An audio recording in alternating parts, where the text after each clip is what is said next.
Pada 1 Desember 1949, seorang bayi laki-laki lahir di sebuah kota Rio Negro, Kolombia.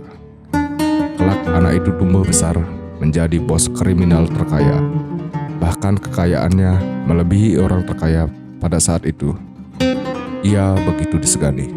Bahkan ia dijuluki sang Robin Hood karena kedermawanannya terhadap rakyat kecil. Tetapi di sisi lain, ia adalah sosok kriminal yang bengis dan kejam. Ia adalah Pablo Escobar, sang raja kokain.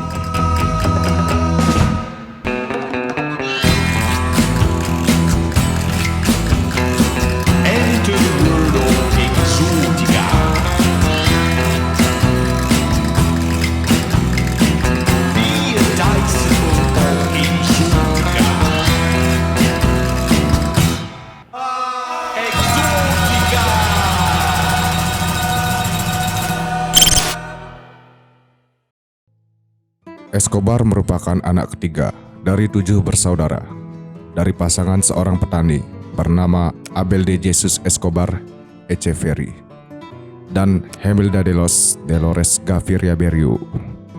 Ayah Escobar adalah seorang petani dan ibu Escobar adalah seorang guru. Sejak kecil, Pablo Escobar dibesarkan di kota Medellin, Kolombia.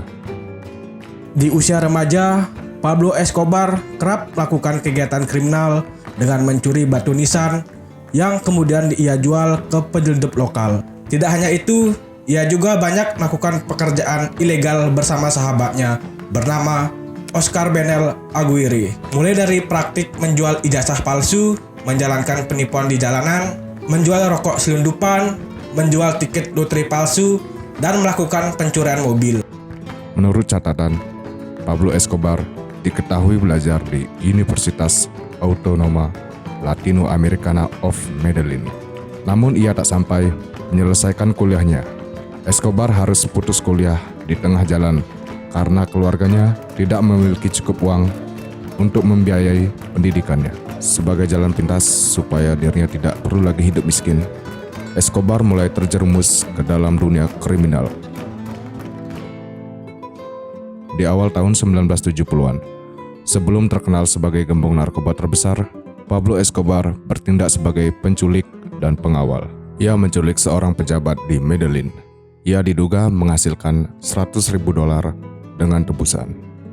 Pablo Escobar kemudian mulai bekerja dengan Alvaro Prieto, seorang penyelundup narkoba yang beroperasi di sekitar Medellin, Kolombia. Dari pekerjaannya dengan Alvaro Prieto, Escobar berhasil mengumpulkan 1 juta peso Kolombia pada usia 22 tahun.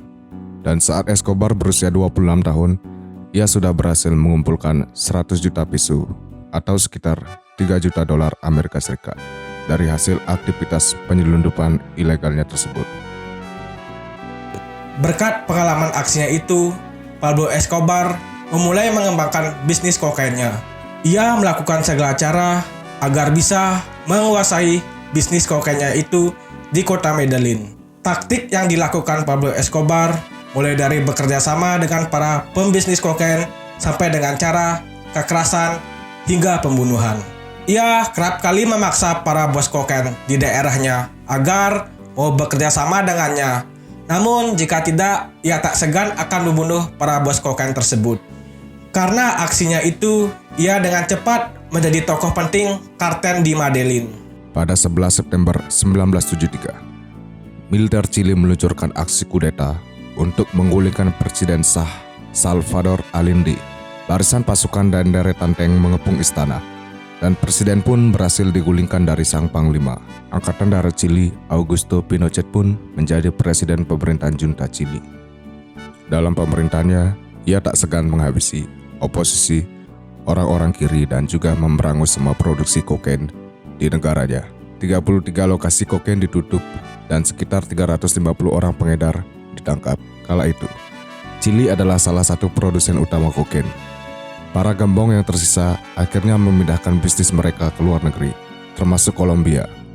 Pada waktu yang sama, permintaan pasokan kokain justru makin meningkat di Amerika Serikat. Di tengah situasi itulah, Pablo Escobar, sang pemimpin kartel Medellin di Kolombia, mengambil kesempatan. dukungan fasilitas produksi dari para gembong Chili, dan melimpahnya bahan dasar daun coca di hutan-hutan Kolombia membuat kartel Medellin milik Pablo Escobar dengan cepat menjadi pemasok kokain paling besar bagi Amerika Serikat. Kartel Medellin aktif pada dekade 1970-an hingga awal 90-an. Pada masa jayanya, sebanyak 90% peredaran narkoba dunia dikabarkan berada di bawah kendali kartel Medellin. Amerika Serikat menjadi negara tujuan utama kartel Medellin, di mana sebanyak 96% narkoba jenis kokain yang beredar di Amerika Serikat dipasok oleh kartel Medellin.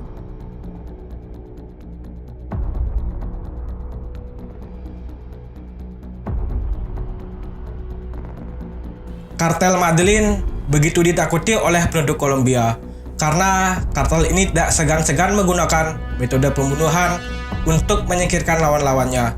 Entah itu anggota kartel saingan, wartawan, polisi, hingga hakim. Saking banyaknya harta milik Pablo Escobar, bahkan ia bisa mengoperasikan pesawat dan kapal selamnya sendiri untuk keperluan penyelundupan narkoba.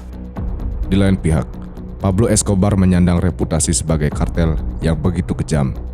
Pablo Escobar juga mencitrakan dirinya sebagai orang yang peduli akan kesejahteraan penduduk Medellin. Kelompok kartel milik Medellin Pablo Escobar ini juga mensponsori pembangunan lapangan sepak bola umum, membuka kompleks perumahan untuk kaum miskin, dan mendanai klub sepak bola lokal Atlético Nacional. Kartel Medellin juga membantu memangkas pengangguran dengan cara merekrut warga lokal untuk dipekerjakan di pabrik pengolahan koka. Kartel Medellin bekerja dengan cara mengumpulkan daun koka dan mengolahnya menjadi bubuk kokain, lalu menyelundupkannya ke wilayah Amerika Serikat dengan cara disembunyikan di dalam kondom dan barang bawaan milik pengedar narkoba. Supaya memiliki persediaan daun koka yang cukup, kartel Medellin bukan hanya mendapatkannya dari petani lokal Kolombia saja, tetapi juga mengimpornya dari Bolivia dan Peru. Lambat laun, kartel Medellin sadar bahwa mereka memerlukan metode penyelundupan yang baru. Jika ingin mengirimkan pasukan narkoba dalam jumlah banyak, maka Pablo Escobar pun mulai menjalin kontak dengan Carlos Lehder dan George Jung yang memiliki pemahaman di dunia penerbangan untuk mengirimkan narkoba melalui jalur udara.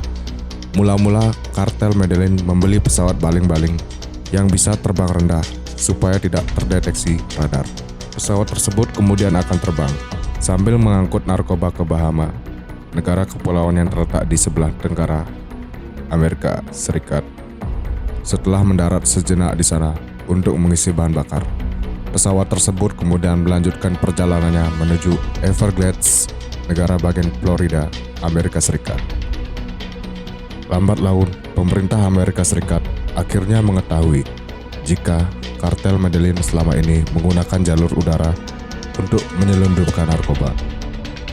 Maka, atas usulan sepupu Escobar yang bernama Gustavo de Jesus, kartel Medellin mulai beralih menggunakan metode lain untuk menyelundupkan narkoba ke wilayah Amerika Serikat tanpa terdeteksi sama sekali.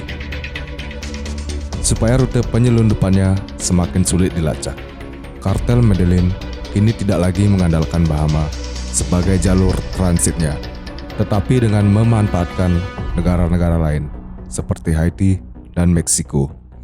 Di Meksiko, para pengedar narkoba yang bekerja sama dengan kartel Medellin tergabung dalam kartel narkoba lokal yang bernama Guadalajara. Saat kartel Guadalajara mengalami pembubaran pada akhir dekade 1980-an, kartel tersebut kemudian pecah menjadi kartel-kartel baru yang masih aktif hingga sekarang di Meksiko. Kartel-kartel tersebut diantaranya adalah kartel Sinaloa, Tijuana, dan Juarez. Semakin banyaknya narkoba yang berhasil diselundupkan ke dalam wilayah Amerika, menyebabkan kartel Medellin berhasil tumbuh menjadi kartel terkaya di dunia pada masanya. Pada pertengahan dekade 1980-an, kartel Medellin dikabarkan berhasil meraup pendapatan hingga 420 juta dolar as per minggunya. Melimpahnya pemasukan kartel Medellin lantas turut berdampak pada bergelimangnya kekayaan yang dimiliki oleh Pablo Escobar. Dalam rentang tahun 1987 hingga 1993, Escobar secara konsisten masuk dalam daftar milioner terkaya versi majalah keuangan Forbes. Pablo Escobar menempati urutan puncak sebagai raja kartel narkoba legendaris dan terkaya dalam sejarah manusia, dengan jumlah kekayaan mencapai 30 miliar US dollar. Narkoba selaku komoditas ekspor utama kartel Medellin bukanlah komoditas ilegal. Supaya bisnisnya tidak diganggu oleh aparat hukum, kartel Medellin pun kerap memberikan uang sogokan kepada polisi, pejabat, dan anggota penegak hukum. Namun jika mereka menolak, kartel Medellin tak segan langsung mengerahkan pembunuhan bayaran miliknya untuk menghabisi orang-orang tersebut. Bukan hanya tokoh-tokoh di lembaga pemerintahan yang jadi sasaran pembunuhan oleh kartel Medellin. Pengedar narkoba yang beroperasi di luar kartel Medellin juga tidak luput dari ancaman mereka. Kartel Medellin memang bukanlah satu-satunya kartel narkoba yang aktif di Kolombia. Selain kartel Medellin, di Kolombia juga terdapat kartel narkoba lain yang bernama kartel Cali. Kedua kartel tersebut kerap terlibat pertikaian karena keduanya sama-sama ingin memonopoli peredaran narkoba di Kolombia. Saking seringnya kartel Medellin melakukan pembunuhan kepada mereka yang tidak sejalan, kota Medellin sempat menyandang reputasi sebagai salah satu kota paling berbahaya di dunia. Setiap tahunnya, jumlah kasus pembunuhan yang terjadi di Medellin bisa mencapai 6.000 kasus per tahunnya. Kartel Medellin juga terlibat konflik dengan kelompok-kelompok pemberontak Kolombia yang beraliran kiri. Salah satunya FARC. Supaya mereka bisa mendapatkan uang dengan mudah untuk melanjutkan pemberontakannya, mereka menculik anggota keluarga petinggi kartel Medellin supaya bisa ditukar dengan tebusan uang.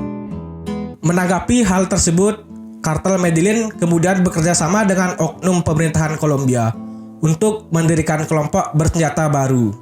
Kelompok tersebut mengusung nama Muerte a Secuestradores yang ditugaskan untuk memerangi kelompok-kelompok pemberontakan sayap kiri Kolombia. Di luar Kolombia, semakin membludaknya narkoba jenis kokain yang beredar di wilayah Amerika Serikat menyebabkan pemerintahan Amerika Serikat merasa begitu geram.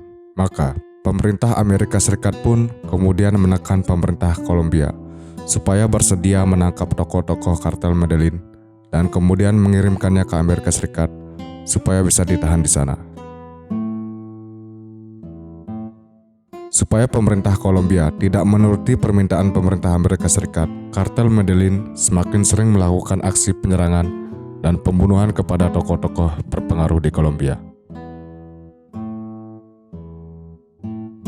Pada bulan Agustus 1989, calon presiden Kolombia yang bernama Luis Carlos Galán tewas ditembak saat sedang berkampanye di kota Saucha, Kolombia Tengah. Galán prepares to deliver a campaign speech in Sochoa, southwest of Bogota. Pablo Escobar targeted him and had him killed.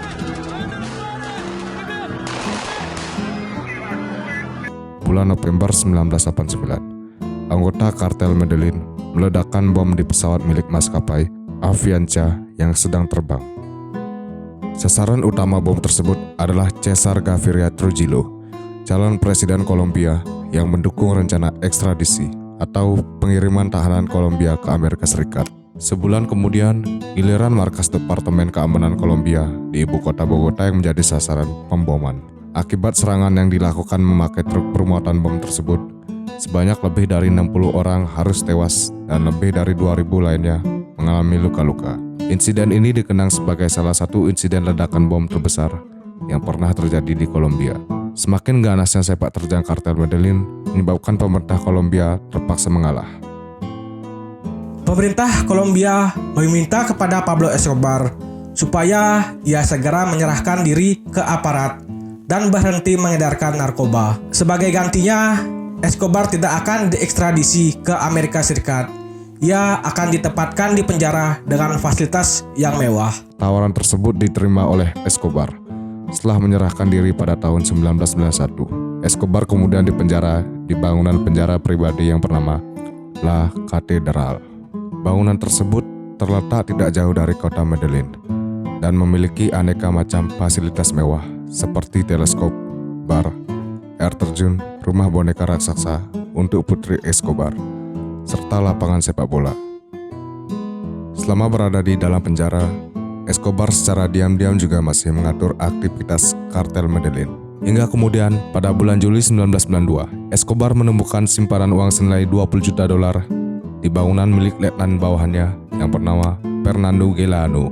Mengira kalau Galeano sedang menimbun kekayaan tanpa seizin dirinya, Escobar kemudian mengundang Galeano ke La Catedral. Sesampainya di sana, Galeano dan sejumlah rekannya langsung dibunuh oleh pengawal Escobar. Ketika insiden pembunuhan Galeano sampai ke telinga Presiden Kolombia, ia langsung memerintahkan agar Escobar segera dipindahkan ke kompleks penjara biasa. Namun sebelum Escobar sempat dipindahkan, Escobar berhasil melarikan diri terlebih dahulu. Escobar pun kini terlibat aksi kejar-kejaran dengan polisi dan militer Kolombia. Akibatnya, sejak keluar dari La Catedral, Escobar kini terpaksa hidup berpindah-pindah di kawasan pedalaman bersama dengan keluarganya. Escobar memang masih memiliki kekayaan yang melimpah di tempat persembunyiannya. Namun karena sekarang ia tidak tahu lagi siapa anggota kartel Medellin yang masih bisa dipercaya, ia tidak bisa membelanjakan uang tersebut secara leluasa. Saat anak-anak Escobar menggigil kedinginan di malam hari, Escobar membuat api unggun dengan cara membakar simpanan uang kertas senilai $2 juta miliknya.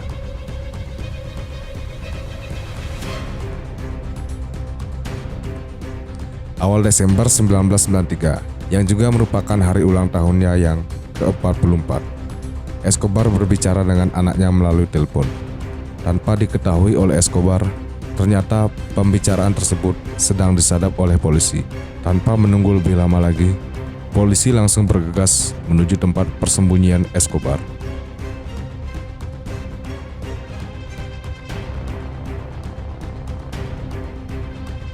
Di rumah tempat persembunyiannya tersebut, Escobar hanya ditemani oleh satu orang pengawalnya. Terkepung dari segala arah, Escobar sempat mencoba melarikan diri dengan cara naik ke atas atap. Namun, sebelum dirinya berhasil melarikan diri ke rumah di sebelahnya, Escobar keburu tewas akibat tertembak di kepala.